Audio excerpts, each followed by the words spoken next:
With the great Rosario Dawson and Lars Mikkelsen already proving that dream castings can become a reality in this universe, it's time to look at a number of other actors who must follow them into the galaxy far, far away in the not too distant future. Gareth here from What Culture Star Wars, and here are 8 dream Star Wars castings that need to happen.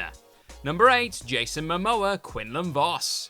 In terms of charming, badass human beings with long, luscious locks who look awesome swinging a weapon around a movie or TV set, is there anyone better working today than the mighty Momoa? The short answer is of course not. And that's what makes the Game of Thrones and Aquaman star such a perfect fit for the maverick Jedi Master known as Quinlan Vos. Despite only briefly appearing in the background during The Phantom Menace, and showing up a few times in the likes of the Clone Wars animated series and the odd novel, Vos has become something of a cult favourite amongst the Star Wars fandom, with folks gravitating towards his wisecracking personality and fondness for doing things his own unique way in the field. These sound like the sort of characteristics Momoa exudes in just about every character he brings to life on the big and small screen. And who wouldn't want to see this effortlessly cool soul strutting around with some yellow tattoos and swinging around a green lightsaber in an upcoming live-action project? But I have a question for you. Who is your favourite Jedi Master? Well, let me know in the comment section right down below.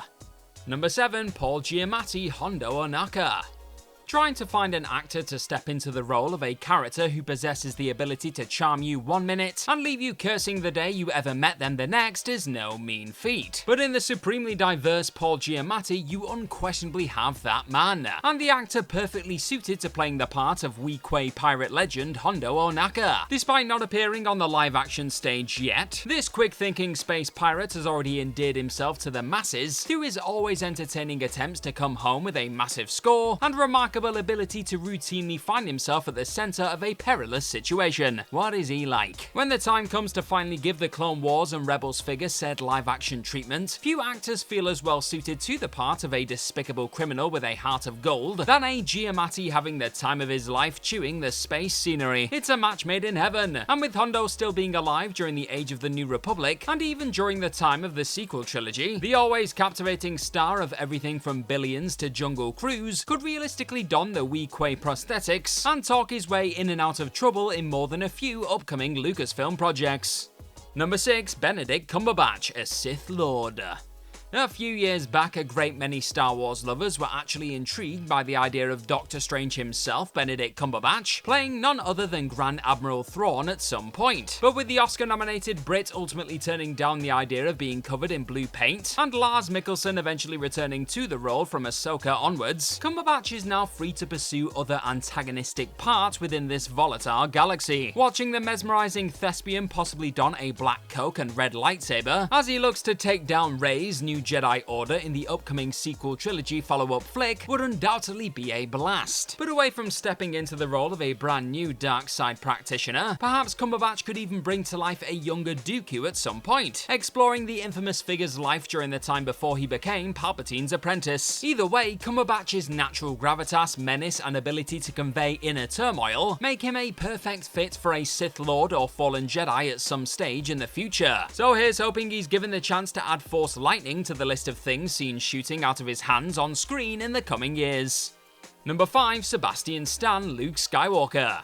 This one is about as straightforward as it gets. Why should Sebastian Stan be handed the keys to Luke Skywalker's X-Wing for all subsequent live-action appearances said iconic Jedi Master ever makes? Because he is the absolute spitting image of the legendary Mark Hamill. And with the long-time Luke Skywalker actor himself even noting recently how he would be happy if Lucasfilm were to recast the role going forward for stories involving the character post-Return of the Jedi, handing the green lightsaber over to Stan the Man makes all the sense in the world. Sure, the de-aging technology used in The Mandalorian and the Book of Boba Fett was fine, but surely it's cheaper, simpler, and just generally less jarring to have an equally talented lad take up the Luke mantle without slapping a digital Hamill face on them. The Bucky Barnes star has also left the door open for Lucasfilm to cast him as the most famous Jedi of all time, telling Esquire just last year that you can never say never when it comes to him taking over from Hamill in the role. The deepfake experiment was cute, Lucasfilm. Now quit messing around and give that man a cloak.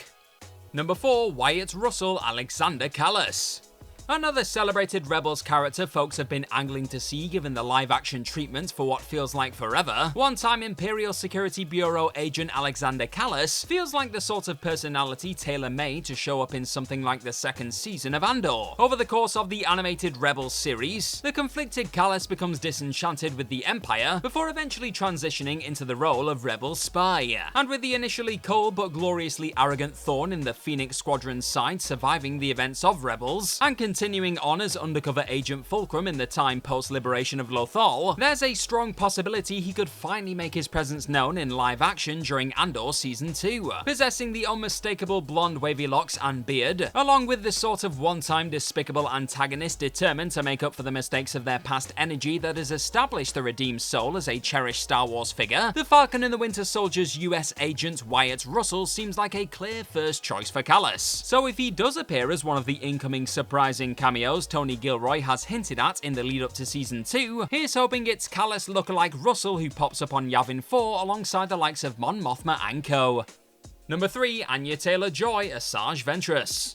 In another universe, Asajj Ventress would have made her live-action debut all the way back in 2002, with the menacing dark side practitioner's original design being created as a potential female villain during the development of Attack of the Clones. Fast forward 2 decades though, and fans are still yet to be treated to the mesmerizing sight of the Night Sister wielding her 2 red lightsabers on the big or small screen in live action, with Lucasfilm showing a willingness to dive back into the odd moment during the time before Order 66 changed the galaxy forever. In recent years, however, the chances of the fierce assassin turned eventual Jedi ally showing up in live action are now stronger than ever. And seeing someone with the acting chops of the Northman and Split's Anya Taylor-Joy step into such a highly physical and layered character would surely make Ventress's long-awaited debut outside of the animated sphere feel even more special. Whether in brief cameo form or even as a repeated flashback presence in the likes of Ahsoka or The Mandalorian, a thespian as spellbinding as Taylor-Joy getting the chance to go full Night Sister would be a dream come true.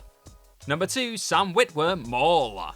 While he may have technically made something of a live-action debut as the character already, the magnificent Sam Witwer still hasn't ever been given the opportunity to physically portray the captivating Maul on screen. Sure, his distinct voice definitely made a hell of an impact in that aforementioned Solo: A Star Wars Story cameo, but who out there wouldn't love seeing the Clone Wars and Rebels voice actor getting to properly flex his Sith muscles in live action as Maul? And with Maul playing a significant role in the lives of characters like Ahsoka Tano, Obi-Wan Kenobi, and Ezra Bridger, all of which have found a way into the live-action TV corner of the galaxy far, far away in recent times, it does feel like just a matter of time before this cult favourite wanders back into the mix via flashback, or maybe even as a more substantial supporting player. Should that comeback become a reality then, Witwer finally getting a shot at adding some physical flavour to his epic performance as the Dathomirian Miriam would be both a bold and satisfying call.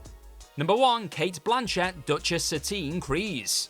It feels like one of the aforementioned Maul's many victims over the years also could finally be on the verge of being given the live-action treatment. Or at least that's what one of the Mandalorian, the Clone Wars, and Rebels stars is hoping. Speaking on the Steve Varley show, Bo-Katan Kryze actor Katie Sackhoff openly admitted that she wished they could talk about her character's sister Satine as part of the live-action Star Wars sphere, going as far as to state that she'd cast Cate Blanchett in the role of the pacifist Duchess who once ruled Mandalore. Again, it's likely a Satine appearance will come in the form of a flashback cameo in something like The Mandalorian, with the ruler's emotional death in the Clone Wars having a monumental impact on Bo-Katan's life in particular. Few would argue with Blanchett being an absolutely perfect shout to play the benevolent and determined leader too. She looks the part and could definitely bring some much needed class to the role. So if Dave Filoni does ever opt to delve into Bo-Katan's past in live action, why not offer Blanchett, who has publicly expressed interest in a Star Wars role, the chance to join yet another beloved franchise? Sign her up, Dave!